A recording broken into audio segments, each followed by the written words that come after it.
Eh, Jóvenes, ¿cómo están? Ya en la clase del lunes tenemos que terminar lo que es la usucapión.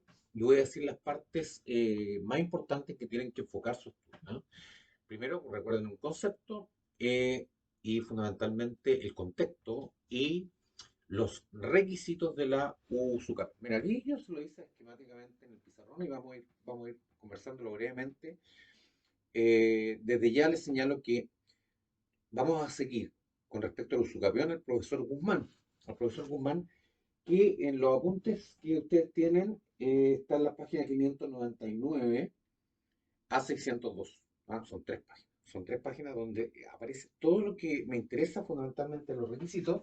Y en el libro, probablemente tal, si ustedes lo retiran de la biblioteca, aparece lo que me interesa es el 665 al 668.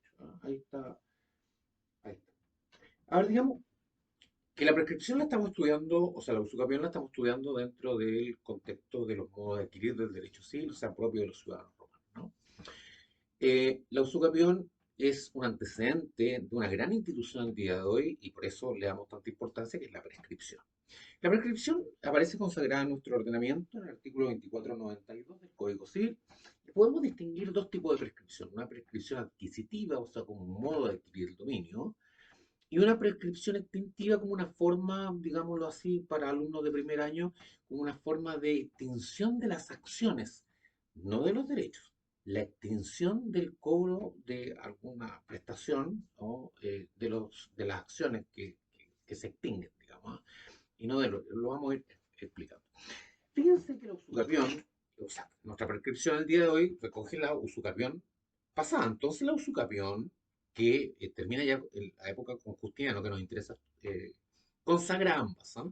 Tanto la prescripción adquisitiva como la prescripción extintiva. ¿Qué tenemos que tener presente? De la usucapión, fundamentalmente que el fundamento de la usucapión y de la prescripción al día de hoy es dar certeza jurídica, o sea, que no se mantengan en la inestabilidad de unas situaciones de hecho, fundamentalmente las relativas al dominio, o sea, dudar si quién se queda como dueño de la propiedad. Hay que dar certeza jurídica y eso entonces es un modo de adquirir las cosas por el transcurso del tiempo, así que en términos muy simples. Además, ya sabemos que otros requisitos. ¿Qué otros requisitos? En la época de Justiniano, en la época de Justiniano toma la usucapión clásica, ya que simplemente la usucapión clásica no reconocía los tiempos de usucapión, que eran para los muebles un año y para los inmuebles 2 años, no reconocía una suspensión para determinadas personas de la posesión, no reconocía además una interrupción natural, pero no tanto así como la interrupción civil, y en cuanto a la accesión de posesiones, que ya la vimos en la clase pasada, no reconocía la accesión de posesiones de una persona difunta, pero no entre. Eso era en la época clásica, pero ya en Justiniano empieza a cambiar. Entonces veamos sistemáticamente los requisitos, que es la parte importante, que debe ser complementar este video con los videos que le dejé de estudio. O sea, hay un análisis de los videos en el canal de YouTube sobre la interrupción, sobre la suspensión, que deben ser complementados y lo voy a exigir para el certamen, ¿no? Certamen, parciales, examen y todo, ¿no? Porque esta instrucción, muchachos, es importante. Y veamos ahora los requisitos del usucapión ya en el tiempo de Justiniano. Los requisitos del usucapión en tiempo justiniano ya sabemos que son cinco, ¿ah? Res habilis, títulos, buena fe, tiempo de posesión y la posesión misma, ¿no? Entonces, vamos brevemente. La res habilis significaba que no toda cosa podía ser susceptible de usucapión. Ya sabemos ya, por ejemplo, que las cosas hurtadas, ¿no? Las cosas del ladrón, el ladrón como titular de cosas robadas jamás, jamás de los jamases, porque estaba prohibido por la ley, iba a llegar a ser propietario. Pero fíjense, y si yo le hiciera una consulta, el ladrón en algún momento puede llegar a ser propietario de la cosa, sí, sí. Cuando el ladrón, en convenio con el propietario, le compra la cosa, ¿ah? Entonces ya transforma todo su título injusto y de mala fe en un título justo y de buena fe y es propietario, ¿entiendes? Pero ya no es por usucapión, es por la adquisición propiamente, ¿no? Bueno, por ejemplo, entonces el primer requisito de resabio tiene que ser una cosa susceptible de usucapión. O sea, las cosas que están en el comercio, por ejemplo, las cosas extra comercium, naturalmente no podían ser, entre otras cosas, las cosas hurtadas también, las cosas hurtadas también dicen otras cosas. Bueno, entonces el primer requisito es rezar. Segundo requisito, el título, es decir, un hecho que normalmente haría propietario a una persona. El título ya lo hemos conversado como justo título, la herencia, la donación, la compraventa, ¿no? Ya sabemos que son justos, pero no son justos títulos, a contrario, por ejemplo, los que nos dan la mera tenencia, por ejemplo.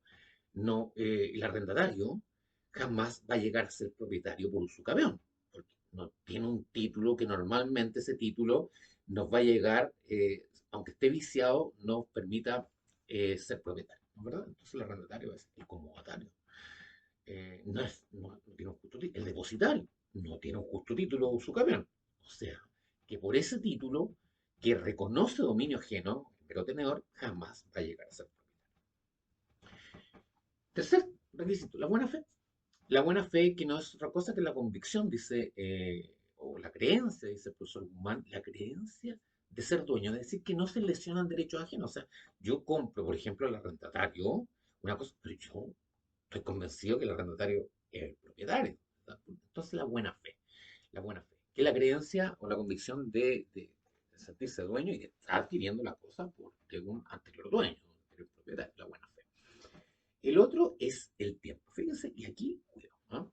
El tiempo, dice el profesor Guzmán, que tiene que ser continuo que no debe ser interrumpido, dice, ¿no? El tiempo. El tiempo, nunca olviden, que en la época clásica es de 1 año para los muebles y de 2 años para los inmuebles. Esto sufre modificaciones porque se toman en consideración dos grandes instituciones que son la prescripción de largo tiempo, la prescripción longi tempori y la prescripción de longuísimo tiempo, ¿ah? La prescripción de larguísimo tiempo. ¿Ah? No quiero detenerme mucho en esta prescripción porque la prescripción de largo tiempo no es otra cosa que una excepción, es una excepción que se le da al poseedor de un fondo provincial, que no puede ser propietario, para oponer una excepción ante una acción reivindicatoria de un tercero, pero para los fondos provinciales. Pero qué importante la prescripción de largo tiempo es que la prescripción de largo tiempo entrega los antecedentes que posteriormente la, eh, completa la usucapión clásica. La usucapión clásica, fíjense, no solamente nos reconoce los tiempos de usucapión de 1 año y de 2 años, sino que además ya empieza a trabajar sobre la accesión de posesiones, empieza a trabajar sobre la suspensión, empieza a trabajar sobre la interrupción, pero en forma limitada. La interrupción solo reconoce la natural, la suspensión solo respecto al ausente, la accesión de posesiones solamente con respecto al fallecido. Pero la prescripción de largo tiempo reconoce y amplía todos estos conceptos que son recogidos por Justiniano más tarde. De tal forma que en los tiempos de Justiniano, en cuanto a los tiempos de posesión que se recoge de la prescripción de largo tiempo, establece que en las cosas muebles el tiempo de posesión va a ser de 3 años. De 1 se modifica a 3 años. Y en cuanto a las cosas inmuebles, que el tiempo en la época clásica era de 2 años, se amplía a 10 años entre presentes o 20 años entre ausentes en la medida que vivían en la misma provincia. ¿Entre qué personas? Entre el que pretende usucapir la cosa y con respecto a quién se pretende usucapir. Entonces, esas dos personas tienen que vivir si viven en la misma provincia, en cuanto a los inmuebles, la usucapión va a ser de 10 años. En cuanto, si viven en distinta provincia, va a ser de 20 años. ¿M? De 20 años. También reconoce la interrupción, pero la interrupción ya civil la reconoce y la interrupción natural. La interrupción natural ya venía de la época clásica. Por ejemplo, la interrupción natural de si yo tengo un esclavo y estoy poseyendo y ese esclavo huye. Bueno, hay una interrupción natural, hay una interrupción natural. Entonces, ¿qué consecuencia trae la interrupción natural? Es que se pierde todo el tiempo de posesión y hay que volver nuevamente a poseer, digamos, hay que volver a contar los tiempos de su carrera.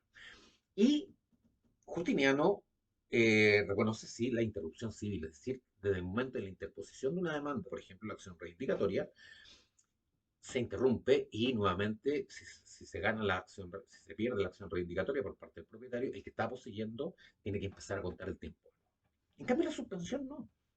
En la suspensión no. La suspensión, terminado el tiempo, se empieza nuevamente a correr, pero no se pierde el tiempo de posesión. Yo les puse un caso en clase, ¿se acuerdan? El soldado. El soldado que le vende un esclavo, perdón, le arrienda un esclavo a NN. Un soldado a que le arrienda el esclavo a NN. NN, a su vez, que es arrendatario, se lo vende a Ticio. Se lo vende a Ticio. Bueno, si Ticio está, el arrendatario está de buena fe y de buena fe y lo compró con justo título, bueno, por ejemplo, lo compró, va a adquirir por su camión de un año, ¿cierto? Un año. Pero fíjense que ese plazo puede ser interrumpido o por el propietario, que tiene un año para oponerse, o sea, para saber que el esclavo que arrendó posteriormente fue vendido. Entonces, no. Pero ¿qué pasa si el soldado tiene que viajar a una guerra a Grecia? ¿Ah? Y se va a los 6 meses. Bueno, Ticio, que compró el esclavo que estaba arrendado, que NN lo arrendaba, ¿va a ser propietario por su camión? No. ¿No? Se suspende los plazos de uso camión en favor de A, del propietario. Y cuando vuelva a la guerra, va a tener 6 meses para poner la acción reivindicatoria. Y aquí, Ticio, le van a quedar 6 meses para hacer propietario. Eso lo vimos acá. Así que no tiene mayor. Suspensión. Y fíjense lo último en la accesión de posesión. ¿Eh? La accesión de posesión es que en la época clásica es permitir, no otra cosa que sumar posesiones de un anterior poseedor. En la accesión de posesiones, en la época clásica se reconocía la accesión de posesiones mortis causa, o sea, si fallecía un poseedor, bueno, su heredero sumaban el tiempo de posesión del causante y sumaban el tiempo de posesión propia y adquirían la cosa por su camión. Pero en la época clásica, la adquisición entre ellos, o sea, si yo le adquiría a un poseedor y llevaba 3 meses, bueno, lo adquiría y no me quedaban 9 meses, si la cosa era 9, ¿entiendes? No, no era posible. Pero con Justiniano sí. ¿Ah? Con Justiniano se permite la accesión de posesiones, tanto como de muebles, como la accesión de posesión, perdón, entre ellos, como la accesión de posesión mortis causa. Última cosa, fíjense que partí esta exposición señalando que nuestro actual ordenamiento establece una prescripción de larguísimo tiempo, una prescripción extintiva, extintiva de acciones y no de derechos. También lo reconoce Justiniano, ¿no? Justiniano lo recoge de la prescripción longi tempore, el larguísimo tiempo. ¿No? Reconoce que si las cosas, por ejemplo, no pueden ser usucapidas, pero, por ejemplo, una cosa hurtada, el ladrón nunca va a ser propietario, pero a través de la prescripción extintiva no lo hace propietario. Pero si han pasado 30 años sin que el propietario reclame, ¿ya? Y ejerce la acción reivindicatoria del propietario, el ladrón va a poder rechazarla porque se va a extinguir la acción. Se va a extinguir la acción. O sea, la acción del propietario va a fallecer. Y además una prescripción de 40 años si la cosa usucapible es parte del fisco o de las iglesias, entre otros. Entonces, una prescripción extensiva de 30 años y una prescripción extensiva de 40 años para rechazar una acción. Pero fíjense, esto es importante, ¿eh? Se extinguen las acciones, no se extinguen los derechos. Por ejemplo, pongamos el caso, típico caso. Yo tengo el día de hoy, yo tengo una deuda de 100 tercios con A. ¿No? Tengo una deuda con 100 tercios con A. Esa deuda del día de hoy normalmente extingue, se prescribe a los 5 años. ¿No? Pero ¿qué pasa si pasan 10 y me cobran la deuda? Bueno, yo puedo alegar la prescripción y hasta ahí no me llevo, porque se va a extinguir la acción. ¿Eh? Pero, ¿qué pasa si yo pago? O sea, se me cobra una deuda que prescribió a los 5 años y yo después de 10 años la pago. Bueno, no prescribió el derecho. Porque si yo pago, ese pago está bien hecho, ¿no? Y es una obligación natural que lo vamos a ver más adelante. Con eso terminamos ya lo que es la última parte que me queda de retroalimentación de la usucapión. La hice en este contexto de clases 2022, septiembre, y ya podemos empezar con los delitos sobre cosas ajenas, ¿les parece?